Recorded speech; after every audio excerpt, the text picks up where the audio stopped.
আসসালামু আলাইকুম। সবাই কেমন আছেন? আশা করি সবাই ভালো আছেন। আলহামদুলিল্লাহ আমিও ভালো আছি।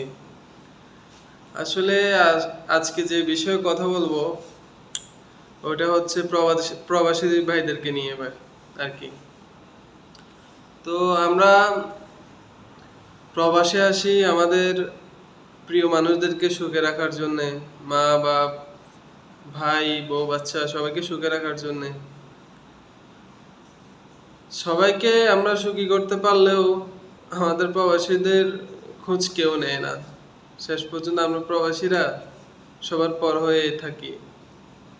আর এটা তো সবাই জানেন, প্রবাসীরা হচ্ছে টাকার মেশিন। যতক্ষণ আপনারা টাকা দিতে পারবেন ততক্ষণ আপনি ভালো। আর যখন থেকে টাকা দিতে পারবেন না তখন থেকে আপনার মতো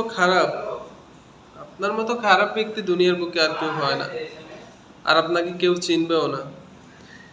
হ্যাঁ, এটাও সত্য, সব প্রবাসীর ফ্যামিলি একরকম হয় না, কিন্তু কিছু কিছু প্রবাসীর ফ্যামিলি আছে ঠিক এমনটাই। তো বন্ধুরা, আমার কথা যদি কারো মনে কষ্ট পেয়ে থাকেন তাহলে আমাকে ক্ষমার দৃষ্টিতে দেখবেন। আসসালামু আলাইকুম।